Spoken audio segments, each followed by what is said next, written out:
Here we are. Hello, good morning. Welcome back to our second installment of MoonMuse, a series of quarterly creative gatherings. Our discussion this month will review our last creative gathering and be a time to share what we have done with our last prompt, which was using the lunar cycle or menstrual cycle for inspiration to be creative in any way that we like. And so we will also be given a new prompt to work on as well. And I want to, without further ado, introduce to you Keeley Bruner. She is our Moon Muse, and she's going to walk us through some flexible, bite-sized, creative ideas for parents who are caught up in that day-to-day with their little ones. Keeley herself is a mom of 3, and she's a budding postpartum doula. She loves creating and expressing herself through writing, music, and needlework, and she's an avid reader of just about anything. Welcome, Keeley. Thank you so much for being here with us again today. Thank you. Absolutely. Take it away. Absolutely. So today we'll do a short introduction to the MoonMuse kind of series. We're going to be doing these quarterly. We had one in March, and then this is the second one. And so I just have a couple of introductory slides. Actually, it's not a couple. It's a pretty significant little intro because I'm not sure who all was going to be here and how to catch people up the easiest way. So we'll kind of move through those just to remind each other of what we are doing, and then we will kind of discuss if anybody has anything to share from last meeting's prompt, and then we will talk about our next topic. So I will share my screen and get you guys, here we are. Let me start there, and I'm gonna present. All right, everybody good? Okay, so MoonMuse, finding and nurturing the creative impulse in the midst of the mess. And I'm gonna do you ever feel overwhelmed when you receive a new idea for a creative project? Jealous of creative people on your newsfeed? Exhausted by the thought of doing another thing? Do you remember having time, right, to write, paint, play music, or create in your previous life before becoming a mom? Would you love to be creative, but your creativity is buried at the bottom of a pile of dirty dishes or lying under mounds of laundry? You're not the only one, and you're in the right place. Newsflash, you are creative. If you're at this gathering today, you're creative. You figured out some way, whether you've got your little one with you or organized your nap schedule or have them listening to music in the background. You've figured out a way to attend. And so one part of kind of capitalizing on that creativity, which is sort of inherent in all of us, is recognizing it where it shows up. One way will be, thinking about cooking something new, or how you do chores, or how you get on the same page with your kids when they have disagreements, whether they are 3 or 13. We are creative beings. So when we receive that impulse, it can be intimidating, right? To say like, okay, so what happens now? I've got this idea. Well, you can consider a couple ways to be ready to receive the inspiration. You can have a workshop, physical place, an intentional time slot or routine, even a file on your computer for ideas that occur to you, so that you don't feel quite so overwhelmed if you get an idea for a project, whether it's a visual art or a writing project or really any kind of creative thing. Be prepared to invite the muse, whether it's through listening to music, taking a hot bath, lighting a candle, whatever relaxes you and gives inspiration. It might not just happen in the course of your day. A lot of the time it does, but if you have maybe 15 or 20 minutes to sort of give it some help, that can really make it a little easier to catch that muse. Maybe you have a journal. Maybe you set aside a couple minutes to write down what you're thinking. Don't worry about it's being read. That's the most An important tip, I think, is to not worry about it's being read by anyone else, because you never know what you're going to have inside there, and you might be able to work on it, you might not, but don't worry about it for now. All right. And so moving on, understand that the muse can be very fickle. Now, this is just to kind of throw in a little metaphor here. Many of us are familiar with the mechanisms of breastfeeding. Keep it flowing. Avoiding expression can be very painful. The more you give, the more you make. It's the same thing with creative impulses. You might notice there's a little camera up here in the right corner.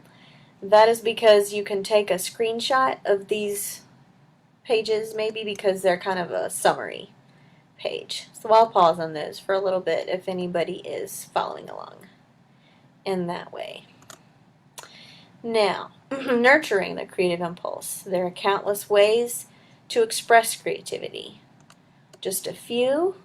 Got words, art, food, photography, music, dance, exercise, even chores. And the point is to find something, not everything. You do you. You don't have to compare your thing to somebody else's. If somebody else is making artist books or painting a mural on their wall outside, like, good for them, that's incredible. If that's not your boat, don't have to fit yourself in it. You don't. You need to find what interests you. This is my suggestion, is not to necessarily choose what used to interest you, what you feel should interest you, what is cheapest, what you already have the materials for, what people have told you you're good at, maybe not even what you majored in college. You know, these can all be factors to consider, but if it doesn't light your fire, it's okay to leave it. And I think an important thing to mention here is that motherhood can be a profoundly changing experience, parenthood in general, but since we're mothers here, you don't need to necessarily feel like you're exactly the same person you were, right, before you had, kids. And so maybe it's helpful to sort of find that person. And I think that's probably a good little tip to keep in mind with this. So don't immediately think of ways to make your creative work a hustle. If it turns into one, fine, but let it be for you. On that note, there are places to share creative work for the purpose of assessment, evaluation, or constructive criticism. This isn't really that place. You can certainly make connections towards that goal. If we're here and somebody says, oh, I love to write, okay, well, maybe you have a little chat with somebody. You can use the message function to connect with somebody if you're looking to get into a writer's group, for feedback on your latest project or whatever. What we're here to do today, though, is to welcome, appreciate, and resonate with each other. We're midwives of the creative impulse.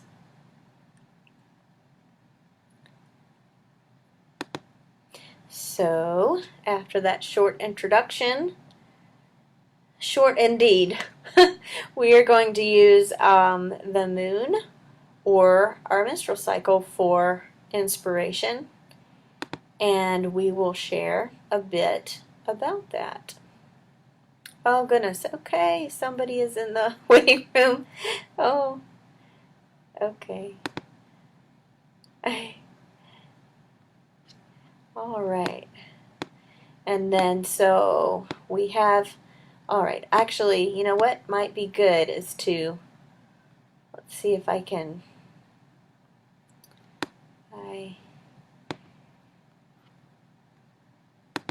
I would like to, I don't know that I want to go through the intro again, like all together, but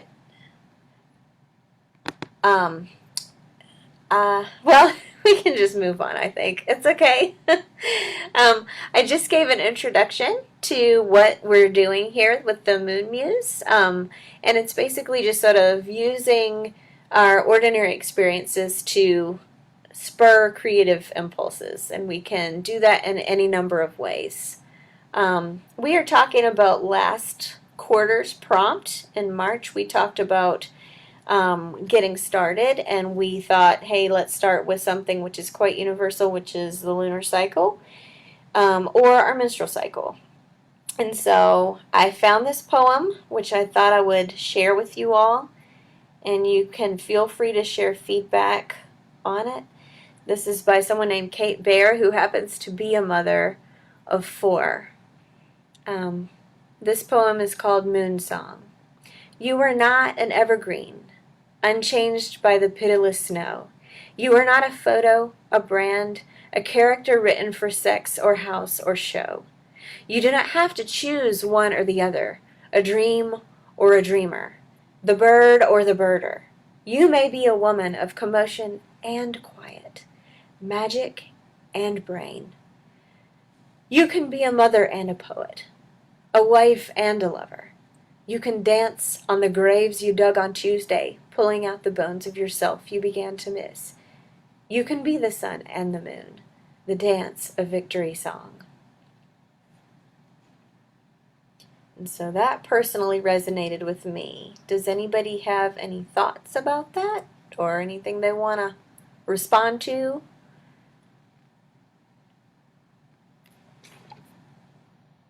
That's really powerful. Thank you for sharing that, Keeley. Mm-hmm. I think the part that stood out to me the most was pulling out the bones of yourself you began to miss. I was like, oh my gosh, like I think we do. I fall into that category for sure. Like, oh my gosh, I haven't thought about that in ages. Uh-huh. Why?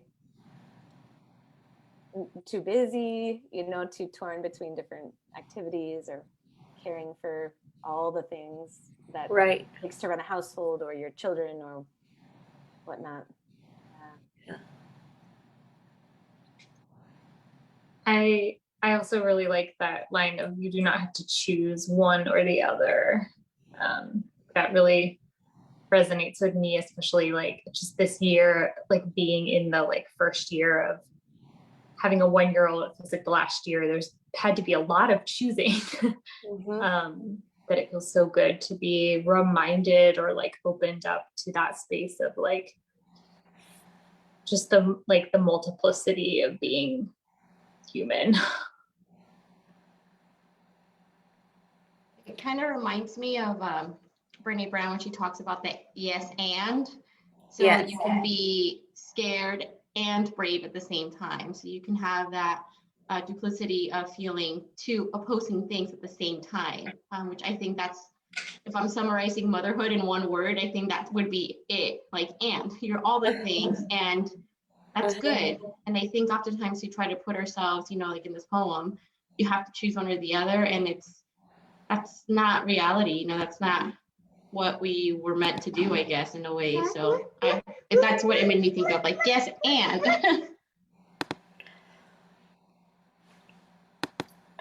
Maria, I agree, for sure. I think that for me, the idea is like a both and, it's just a different way of saying. And I think Sarah, like a lot of us, embody this, I think, in what we do. But Sarah Clay, I'm just thinking about like how many different sort of hats you wear, and you can be a mother and, right, like a nonprofit, starter and a lactation consultant and a postpartum doula or whatever. And as you kind of feel like you have space in your life and you follow the impulses that, come, I can look at all, because I know you all personally, I can look at you and say like, oh gosh, you do like a million things right between you, and I think that that's one of the central skills for me in being a parent or being a mother, today. It's sort of like, finding those ways to explore those different impulses, whether they happen to be related to career or not. So yeah, does anyone have any work to share having to do with the lunar cycle? Did anybody use that as a prompt for any creative work this past couple months?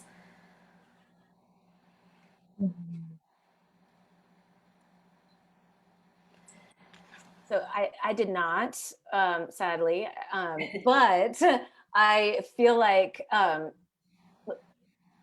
my creativity mostly came out in the last few months since we've chatted was the conference. Yes, Just that because was huge. that was, heart and soul of our team Yeah.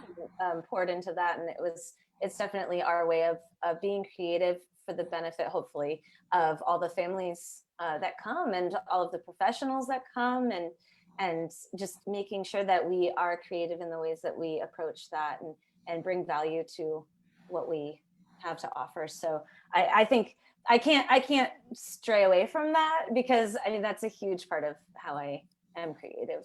I think Yeah. in And reality. it was such so many varied presenters, I think, from different perspectives, and sort of, you had the science side of things, you had the art, you had the emotional health, you had the physical health. It was really all encompassing. It was good. It was a really amazing project. Thank you. So I'll say, like, what I did with the lavender sachet from the conference was I taped it in this MoonMuse journal that I had bought. And I was going to do it at some point, and I said, why don't I just plan to start it after the conference? That'll be it started with this book starts with a new moon, but there was like a full moon shortly after that. So I just started. You can, with this particular journal, which I really like, by the way, I'll show you. It's by this woman, Jo Caldrick, and I think she's like British. But I started with like the full moon, and then you kind of you do your own decorating of the pages and coloring, and you can, you know, and it's neat because I haven't looked at this in a while because I did it in one lunar cycle, but like the smell of the lavender reminds me of like sitting there and taking the time, and coloring and or writing, jotting down things. There was one day which was like to do a nature walk in your neighborhood, and you would think in Tempe, like, oh, I'm gonna see cactus, like it's gonna be great. But like, actually, I was with my littlest too, and we found all of those little grasses and flowers in our neighborhood, and it was really sweet. So, you know, just things like that are the everyday prompts that are in it. But if you're interested in that and sort of like how our energy levels and intentions can sometimes change with as the moon is getting fuller or getting, waxing or waning, we can kind of learn how to synchronize a little bit with those cycles. And it's been really neat to kind of think of that in the last couple months. So I'm glad that we had this particular prompt. If everybody is comfortable with that, we can move on to the other prompt, which was based on our menstrual cycle, as more of a different type of rhythm. If anybody has anything they want to share, feel free to do that. I have a couple of things, but I am not in any hurry, and I don't want to, usurp time. So feel free to share.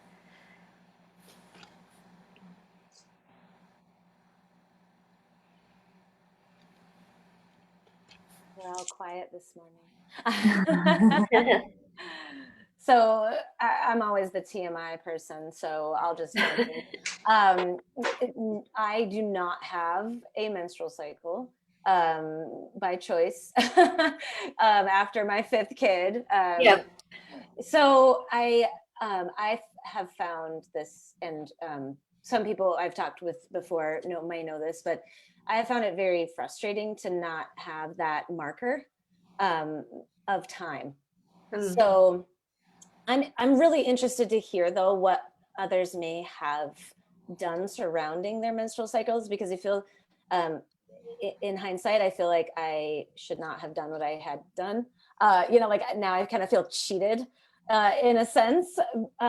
So I'm always very curious to hear different ways of I think acknowledging that time of our months, and every single month it can be a little bit different. So I'm definitely eager to hear if anyone's done anything. Yeah. Do you have a thing, Sarah? Yeah, I can share something. I just had I just started to sort of get my period back because I've been breastfeeding, and I've only had it like twice, and it's been really erratic, but I noticed that I had like a lot of feelings when I got it back, like about like what that meant about just my son getting older, or like with breastfeeding, it's like I've worked a very little bit this year, so I haven't even like pumped very much. So I often feel like I don't even know how much we're breastfeeding. So it like felt like this marker of like, oh, we're breastfeeding less. And so I did make this, there's like an art practice that I really enjoy called soul collage. But I made this like collage when I was like when I first got my period back, that I was just sort of like processing some of those like feelings. That's beautiful, Sarah. But yeah. So,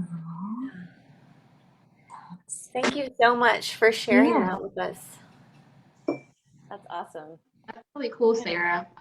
One of the things I was going to mention to the other Sarah was that I've been doing a little bit, not research, but just reading here and there how the lunar cycle and your menstrual cycle usually sync up really well.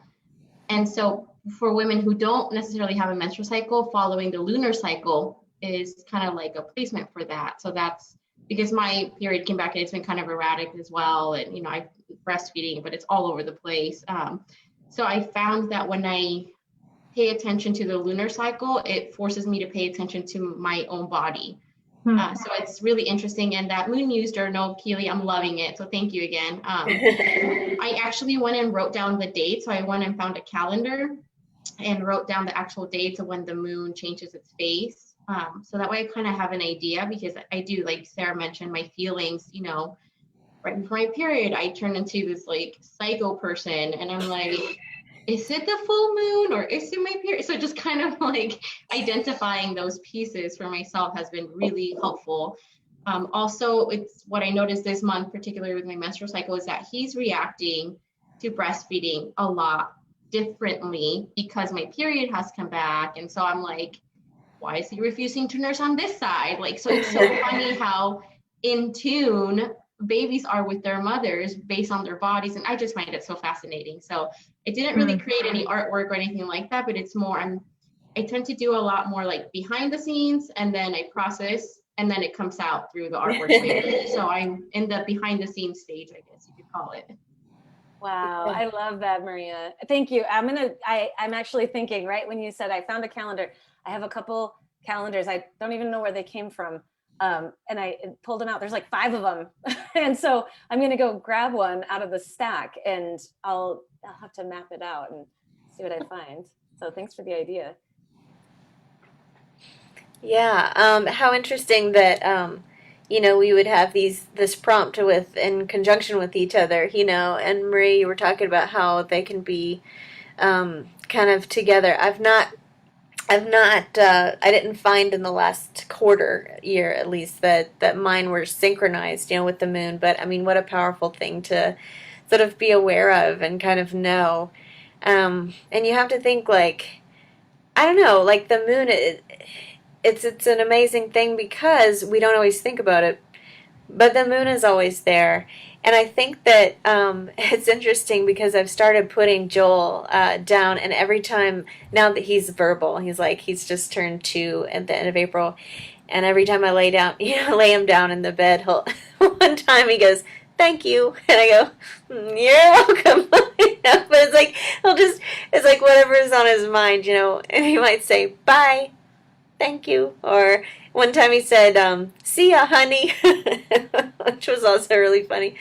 But, he started also saying, like, "The moon is up," and when I lay him down, and even in the afternoon, he'll be, "The moon is up." And I go, "Well, it's hidden, but it's up." But I really love that, that's part of our thing now, is that he's, like, kind of noticing and he doesn't even mean to, but like he's reminding me that the moon is always there.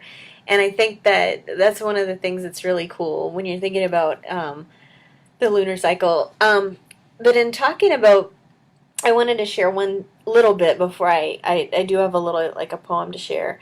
But when I was growing up, my mom had a little bit of a different way. I think a lot of us grow up, maybe we interact with our bodies in different ways, obviously. Sometimes we see our menstrual cycle as somewhat of a curse. Sometimes we see it as like an irritation or annoyance, or for others of us, and my mom was included in this, like it's a time of like pain, because you do have such significant cramps sometimes. But my mom told me when I was a teenager, be grateful for it because one day you'll be glad that you had it, and that was a very like utilitarian way. But I'm really glad that she did that because I think I was able to do this weird brainwash thing on myself to where like when I felt menstrual cramps, I would say one day I'll be grateful, and I have been profoundly grateful for the ways that my body operates, and is able to conceive and carry and birth and nurse. And it's proven to be one of the most meaningful parts of my identity as an adult. But, so I think about that and how to kind of help because I have two girls, I'm thinking about this too and how to kind of like integrate that into their sort of view of femininity, moving through the world in a female body, it appears that they're both cisgender at this point, and they're going to probably be with this machinery through their life. And I think as a woman, as someone who is female, I think that there's a lot of richness and depth, and finding a way to appreciate what it is that we have inside there. If we can, and like I say, sometimes it's a source of significant pain for any number of reasons. But if we, kind of explore the strength, and I think the dependability, even if it's not a pattern that we can observe through our calendars, with our cycles, it's something it is there. And when we lay down at night, it's there, even if we don't see it, or experience it that day. But back in December, I had an idea to do a cycle poem. I had not seen something like this before. I'll just share with you what I came up with. And this little bar is there in the way. So I wrote one word for each day of the cycle. So day 1, I have gush. Number 2, inspiration flowing. Day 3, busy, frenetic caffeine. Day 4, want to sleep forever. 5, do not mess with me. That is edited. Number 6, chicken and dumplings, perfect comfort food. Day 7, it has been a long, long day. Again, edited. Day 8, new moon 2 day, and I cannot see because of the bars of things. But we begin again. New moon 2 days ago. We begin again. Day 9. It's the most wonderful time of the year. Yeah, I think this was like probably when the kids were screaming and listening to Christmas movies or something. Day 10. Amazing, a little disconcerting. What a difference the caffeine makes. Keeping in mind this was during the school closures, so that was going on. Day 11. Feeling open to all the feelings and all the experiences today. Day 12. Ripe, open, soft, ready. Harnessing the power of the moon and tides. And day 13, winter solstice celebration. Christmas star visible, gathering with friends, the forces are aligned. Day 14, a lioness caged. My bars made by all these little people who need me. Day 15, a house cat protected. My walls made by all these little people who love me fiercely. Day 16, the comforting embrace. The entwining arms, legs, body of my lover let me dive down deep. Day 17, joy, peace, hope, wonder, love, revealing those things which were concealed, understanding those things which were unknown. Day 18, working on my Roman numerals here. Headache, cramps, dehydration, tired, It's almost like all the garbage I'm eating is making me feel like garbage. Eh. Day 19, luxuriating on a down mattress on sheets I won't have to wash, nursing a sleeping toddler like a goddess. This was at an Airbnb over our vacation. Day 20, the way my man smells, like something wild, barely tamed. His hands fit so many parts of my body perfectly. Day 21, bustling energy of the days following Christmas, fueled by caffeine, sugar, and gratitude. Not enough to get out of my pajamas. Day 22, the tenuous in-between. Again, this is hidden because of my technology bar there. Looking back, but looking forward, but unexpected closeness, hoping desperately for peace, health, repair. Day 23, feeling a profound need to respect my own boundaries, listen to my own voice, follow my own cues, honor the empty space inside. Day 24, enjoying the power of limiting extra input from social media, leaving me better able to appreciate and give thanks for input I can't control.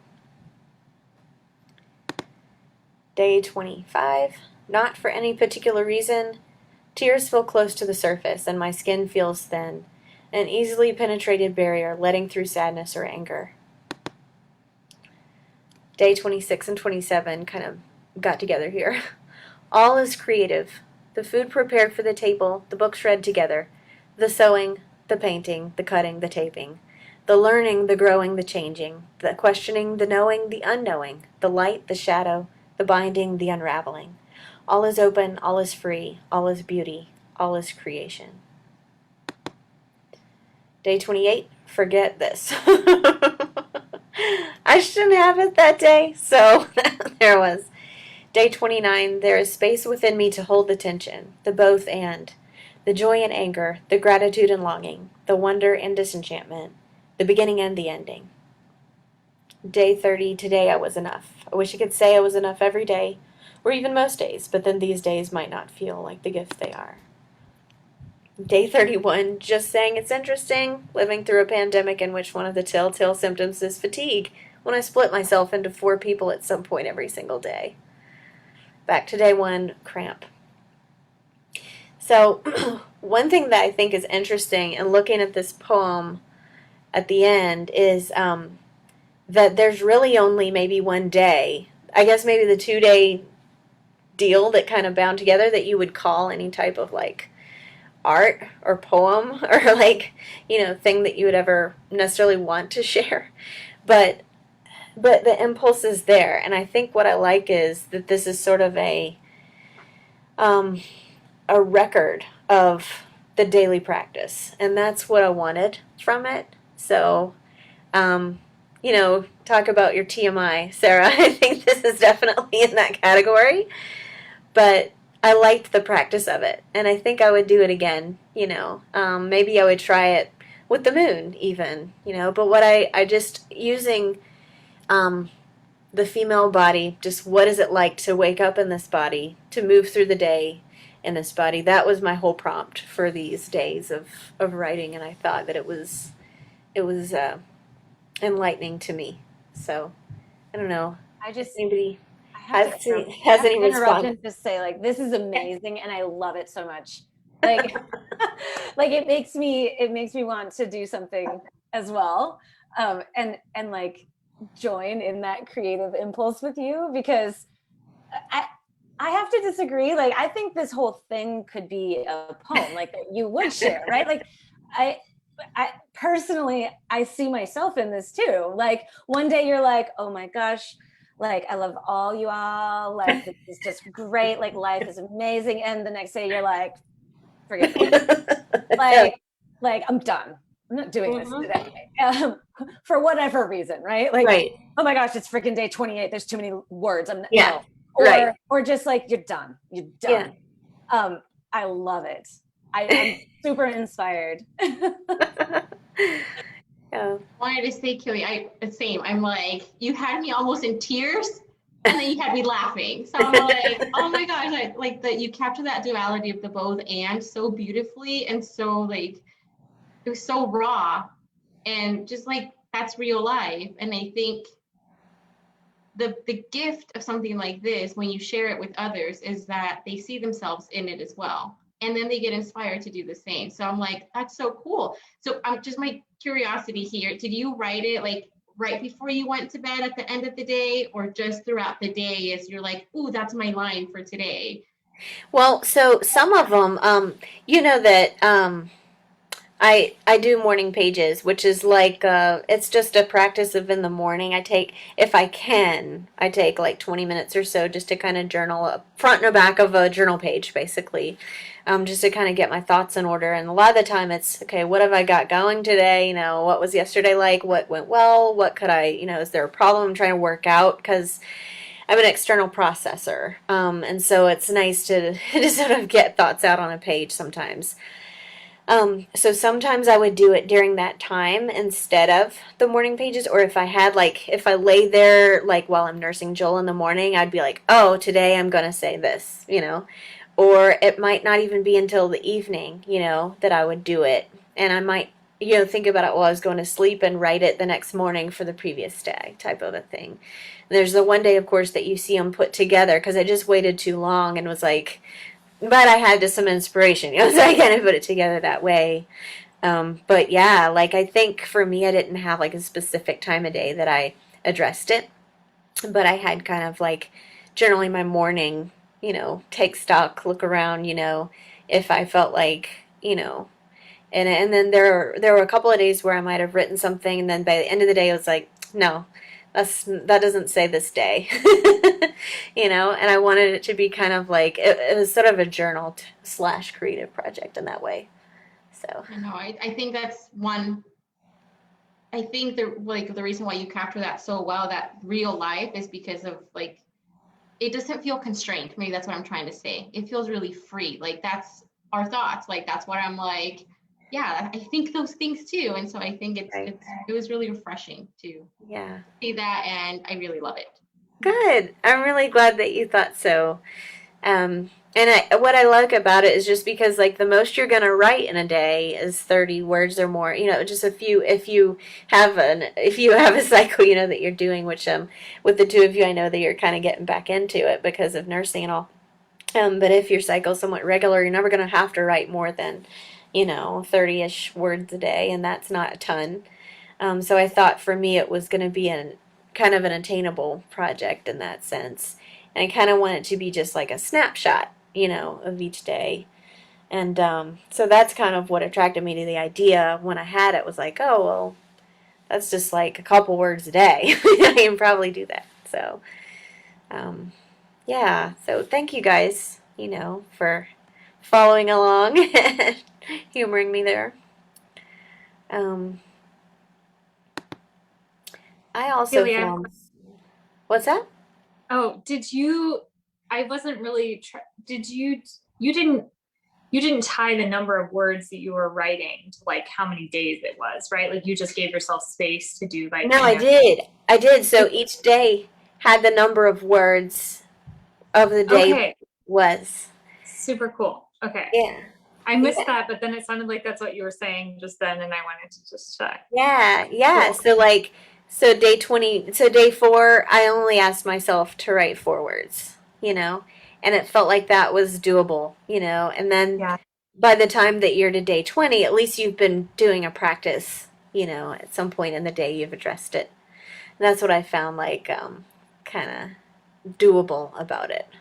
But so here I have just, these are things that I just found, and I thought, hey, maybe we can kind of see what people think when they see these.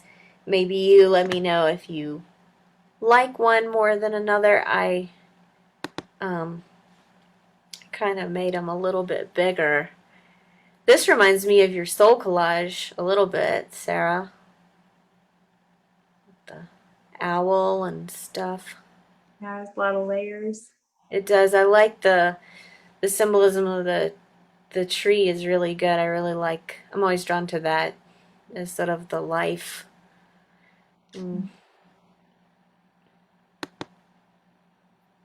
This one ties our themes together nicely too. I like Kind the of like the eye. whimsical. I like that third eye. Like it Yeah. Just the one, it appears like a third eye, right? Like, Yeah. Right. There it so is. neat. Uh-huh. Uh-huh. It does.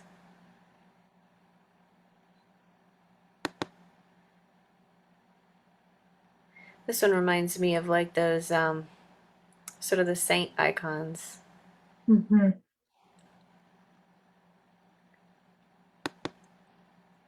And just really thought this one was so whimsical and really just kind of beautiful.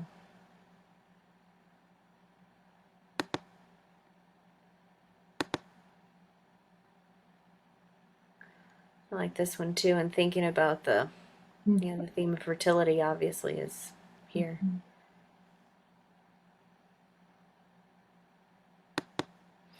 I had a couple that yeah, these are sort of poems that deal with sort of that theme of blood and menstruation, which I thought were so pretty. Um, and I'm happy to read those if that's okay with people. I know we can all read, but we need a God who bleeds now, a God whose wounds are not some small male vengeance, some pitiful concession to humility, a desert swept with dry marrow in honor of the Lord. We need a God who bleeds, spreads her lunar vulva and showers us in shades of scarlet. Thick and warm like the breath of her, our mother's tearing to let us in, this place breaks open like our mother's bleeding. The planet is heaving, mourning our ignorance. The moon tugs the seas to hold her, to hold her. Embrace swelling hills. I am not wounded, I am bleeding to life. We need a God who bleeds now, whose wounds are not the end of anything. Wow.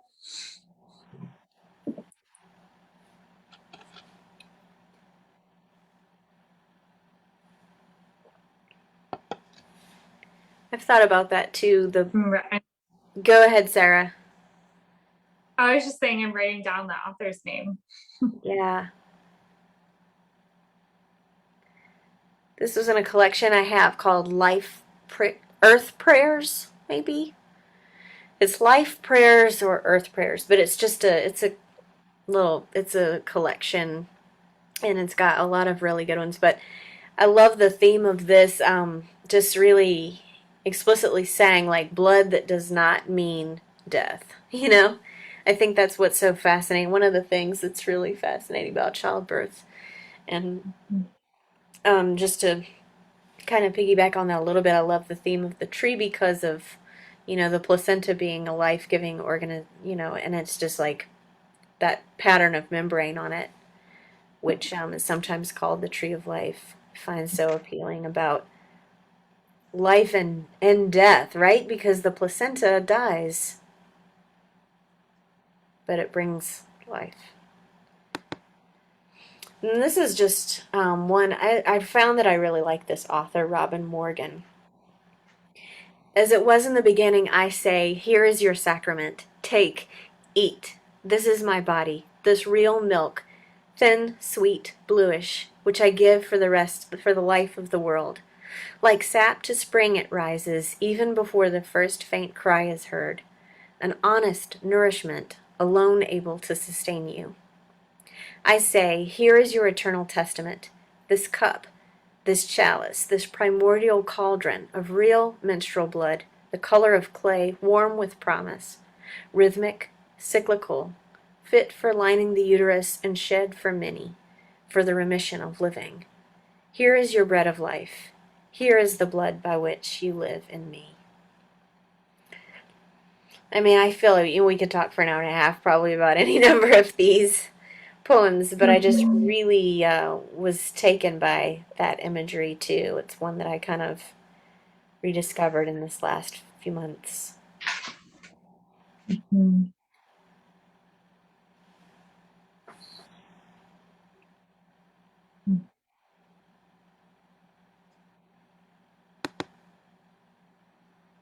This one I think is a short one, and I believe that's the last one. that I found before we move on to our next bit. Psalm 7, before hysterectomy. Lord, I am wonderfully and fearfully made. O Lord, I am a piece of work of yours. In your image, God, from my green time I've held worlds. My flesh contains a universe for you, an infinity of stars between my knees. In my wet and salty substance you can kindle fires, and I cup the new flame. In my mantling darkness, life and spirit and flesh can quicken at your call, O God. In my deepest places I can hold your dance. My heart beats out its rhythm. I can form the notes you sing forth with the breath of your spirit, a chamber for your song. Hold me, God, with your stars and your worlds. Keep me ever in your spinning dance. Contain me even as the cup breaks. Let not my essence spill and seep away, unused, unsung, untasted. Make of me a new song. Cleanse me still in the blood that is yours, that is shed in the rhythm of your tides. Wash me in the light of your moon. Hold me on the breast of darkness. Encircle and enfold me, let me root in you. Let me be filled. Let the salt of my tears be seasoning. Let my life find savor in the wisdom of the blood that drums and beats in my veins. Make of me a new song. So, let my heart still leap. Let my soul still sing. Let my thoughts still kindle. Let me be a vessel still for you. And so, I think, well, even though that was really kind of a heavy one, I want to make sure that we allow time for Maria to share. I have a short bio, which I will share right quick. All right. Maria is a former teacher who decided to spend more time at home and raise her two young children. After having her second son, she realized what an important role creativity had played in her life and decided to do a deep dive into her creative process and share it with others. She finds little pockets of time to write, paint, and podcast all about the day-to-day life of a highly sensitive, creative mom. And I'm going to just share this one little thing with you if I can, which is silly. The next is take it away, Maria. It'll be like my technology. Okay, there we are. You're so funny, Keeley. So yes, as you've already heard, my name is Maria. Keeley asked me to kind of talk a little bit about my creative process today and kind of how it's evolved. You heard the term highly sensitive person. I don't know if you guys have ever heard that term before. Yes? No? Okay. So yes, I am an HSP, and I didn't find out that I was highly sensitive until I think my oldest son was about a year or two. And I have grown up with a ton of anxiety like my entire life. And once I was in therapy and my therapist said, hey, have you heard of the term highly sensitive? I'm like, what is that? So like any true highly sensitive person, I like went into the whole thing so like deep. And I'm like, I'm going to research everything I can about this.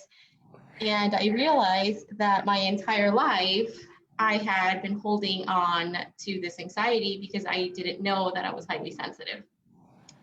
And so the aftermath of that finding was that I quit my job teaching.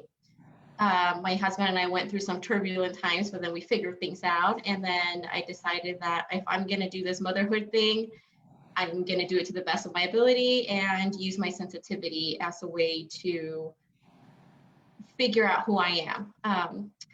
So what ended up happening was before I quit my job teaching, I created a group of teachers who are also highly sensitive and stressed out in the day-to-day life. And so we would meet once a month in my classroom, and I would take a whole bunch of stuff from Brene Brown because I was like obsessed with her at that time. It happens.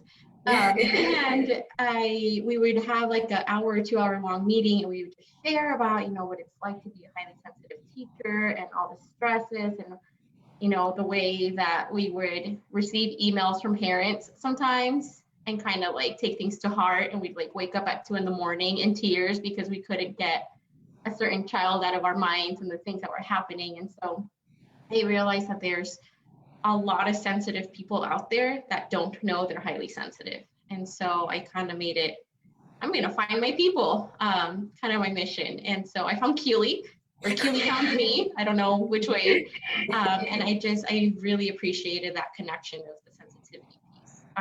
So that takes care of that one piece. Then the other part is obviously becoming a mom, and then the creative part of it. So after I had my first son, like I mentioned, I decided that, you know what, I'm going to be that Pinterest mom and do all the arts and crafts. And I'm a teacher, so ideally, like, I know how it all works. And what ended up happening was my son hated art. Like, he refused to hold a crayon. He refused to grab a paintbrush. And Keeley, you don't really know this story. And now that she knows my son, she's probably like, what? But he hated art. Like, I tried to color with him, you know, when he was little, so he's like 2 or 3, and we tried to do chalk and we tried to do these things, and he just was already such a perfectionist. And so what ended up happening was I got kind of slapped in the face with the idea that if I don't work on myself, all my issues are going to trickle down onto him. And all the things in my marriage those were the things that he was going to learn. And I said, crap, I have to figure this out. And I used creativity to kind of do that. So I made it my mission to make it fun and exciting for him and not perfect. And I think now looking at him, he's going to be almost 7. I mean, he is, you've seen his work, Keeley. He's like actually pretty talented by himself without any guidance. And I just kind of had to get out of his way and get out of my own way. And the best way that he's kind of learned that is by me modeling for him. So what I did in 2020, without knowing that the pandemic was going to happen, I was like 7 months pregnant. And so I had an iPad Pro that I had bought because I make my own teaching materials. I teach Spanish lessons and stuff. And so I was like, I'm going to get Procreate. I'm going to just create all these things. I'm going to sell stickers. I'm going to sell downloadable things that people can buy. I'm going to become a millionaire and never have to go to work ever again. That didn't happen. I didn't make a single sticker yet, but what I learned was that every time I try to show up for creativity or to like paint something, these feelings kept coming up. And all these life experiences kept bubbling to the surface. And every time I try to like show up and be ready and kind of like the Pinterest thing that we tend to do sometimes, it just I got stuck. And so what I realized was that I needed to use the creativity to process through my emotions, because I am highly sensitive. One of the biggest things that we, I don't know if you guys are, Sarah's, the depth of processing is one of the I guess, things that highly sensitive people tend to have that is very different. So it's an innate trait that you're born with. About 15 to 20% of the population is highly sensitive. And that is one of the things that, we can identify with a lot. That's weird. Siri's talking in the background. Like, my iPad caught something and I was like, that's so scary. It's so weird. Anyway, so the depth of processing is one of the parts that really makes highly sensitive people who they are. And so every day in 2020, I showed up usually in the evenings. And that's why I asked Keeley when you did your writing, because for me, if I try to do it early in the mornings, I fought with myself so much. I needed the whole day to process what had happened. Yeah. And I would sit down and I would make these creations just on Procreate. And I would use it as a way to kind of document the day-to-day life and kind of what happened in the day, what I learned through motherhood, through, teaching or whatever it was. And by the end of 2020, I had a whole 365 paintings that I had done. And so what I learned through that experience is that if I had told myself I'm going to create 365 paintings this year. And I was like, there's no way, I'm never going to do it. I'm about to have a baby. Like, there's just no way I'm ever going to do that. But because I took it daily and I did it the day to day, it really allowed me to just focus on the now. And so the creative process has really allowed me to be in the space of, not every day or every second, obviously, but like to notice all those little things, especially about this baby who's probably going to be my last, and to really take in the way he's like nursing and the way he sometimes like pinches me when, you know, he's like in that stage where he's fiddling around, or the way he's starting to say new things. And so because I allowed myself to show up for creativity, it's allowed me to show up in motherhood as well. Fast forward all that, what ended up happening was at the end of 2020, I'm like, okay, I don't want to do another year of creating every day because like I get bored really easily. So I don't want to do that again. But now I want to like reach out and connect with others to help them do the same thing. And so the HSB Creative Project was born, and I gave birth to another baby in 2021. That's the workbook that, like, you know, the not an actual baby, but like the project. Clarify that I did not have another baby.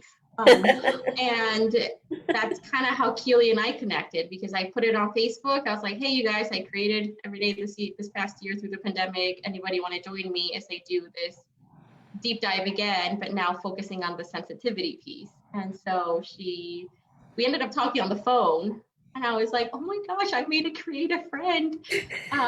Because what had happened in the past was I had not been true to who I was as a person, that I had not allowed myself to connect with others who were like me. And so I was always put in this box of like, oh, you're like the perfect teacher and the Pinterest mom, and you throw great parties. And I think people in my life always miss that, like, it wasn't about that. It was about the creativity all along. Mm-hmm. And so by opening myself up to it, I allowed to connect with others. So Keeley and I kind of worked through that project, and I just got a message, Keeley, from somebody that said, I didn't do like every week. Can I still get the workbook? Because I created a workbook. I'm like, oh my gosh, you guys, like nobody did it. I didn't do it every day. Like, and I think that's kind of like my mission now that I see it in motherhood. I see it in teaching. I see it in, you know, everywhere, that we don't have to be perfect. Creativity is messy. It should be. And that's where we have our biggest lessons, and that's where our children learn the most, and that's where we balance things out and figure out who we are and who we're not anymore, and all of that. So I created a workbook, and I just finished it last night. This was my motivation, so I could share with you guys. And it's going to be free, and it just kind of guides you through the whole process. And I don't know if I can email it out to you guys, or I have it on my website, but if you go to my Instagram page at Maestra Plata, you can go on my bio, and that'll take you to like my main page that I'm creating right now. And it's a workbook that has like journal pages in it, super simple, but it goes by a weekly theme. And so every week I sat down daily and I used this theme to kind of inspire me. So the first theme is like your favorite color. And then the second week is like your favorite shape. And then the third week, I forgot what it was, but each week it goes through kind of like another level, and then it goes in deeper and deeper and deeper. So by the time you're done with 16 weeks, you're like, oh my gosh, like there's so much depth behind me and who I am and what I love. And that's the hope, at least. But I've also connected the podcast episodes I did so that you have everything in one place. And that's just my way of, oh, look at your baby. I love it when babies come online. I'm like, hi. Hi, baby. Hi, Asher. Hi. Cute. So it's all in one place for you guys. And kind of, this is like my beta workbook right now. So I'm going to take the summer to get feedback. If you guys want to use it, just kind of let me know, this was great, or, you know, this link didn't work. So I can fix those things up. And I guess that's kind of why I'm here to share this with you, and to say, you know, there's people out there who need your creativity. Like, there's moms out there who are struggling, staring at Pinterest, wanting to be perfect, and they need to hear the message that, you know, motherhood is messy and creativity is messy, and you need to just be who you are, and like nothing else really matters after that, because your children will pick up on that real quick. Yeah. As a teacher, I always told other teachers, like, your students will pick up on it right away if you are not being who you are. And so I hope this workbook helps a little bit, and I can't wait to get to hear more about what you guys are doing. I love your collage, Sarah, and Sarah, the other Sarah. I'm like, 5 kids. How does that work? I just, sound like I have 2, and I'm like drowning sometimes. But the creativity in this place, I really appreciate it. I'm so happy, Keeley, that you invited me to join in and share a little bit about that. So, do you guys have any questions? I talked a lot really fast. So. No, That's okay. No, that's great, Maria. So I have in the chat Instagram at Maestra Plata. Yes. Is that the place to look for this? Yeah, so if you go to my Instagram, and that's just the easiest way I can manage things from my phone, because people try to be like, do it here, do it. I'm like, I don't. This is I have 2 seconds to post something. So that's the place where I share the most about. Like, I know on Facebook I have the Facebook page as well. I have a business page, so I post on there too. It's the same thing. But if you go on my bio, there's a link to my Podia account, and that's where I have the doodling class, Keeley, and I just uploaded the workbook there. Okay. And then that's where I post like my daily artwork or daily anything that I do with creativity or motherhood or anything that I want to share. That's great. So cool. Thank you for sharing that, Maria. I Yeah, posted on the live so that people have your Instagram link. And if you could send me the direct link for the workbook, that'd be wonderful. Yeah, I can do that. Thank you. Excellent. So I do have a teensy bit more, which this would just be for extra inspiration. I think I really liked Maria's discussion about the everyday practice and, not being perfect. These are definitely some important things to keep in mind anytime you're, creating, but especially under the circumstances which a lot of us have going on. But I just have this whole list here of fun ways that you can kind of bring creativity into your daily rhythms. And I will leave this for a minute. So if anybody is on Facebook Live or is looking at this video, you can take a screenshot. I personally want to do all of these things, and so I haven't done them all.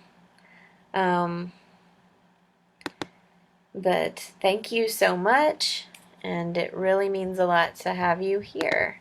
And I mean that, honestly, like for each of you, it's been really, really cool to get a chance to do this. And I'm going to leave this chat up. I'm going to click on this link from Maria because I want to have it pulled up on my computer. And that way I will have it to look at later. So, yeah. But, yeah, does anybody have any additional thoughts or anything that you want to share about the prompt that we had or the prompt coming up? And I'm going to go ahead and pop us off of Facebook Live now. Okay. If that's okay with you. So I just want to encourage you all out there, if you're watching on Facebook via live or replay, that we have 2 more gatherings coming up this month. Next week, we have our East Valley group on Thursday. And the following week, we have our Tucson group. So check those out on our events page in the 4th trimester main page on Facebook. And if you have any questions, you can email us at info@4thtrimesteraz.org. All right, thank you all for coming today. We're going to pop off of the Facebook Live. You can join us on the Zoom registration link that was posted in the comments if you'd like to chat with us some more this morning. Have a great morning.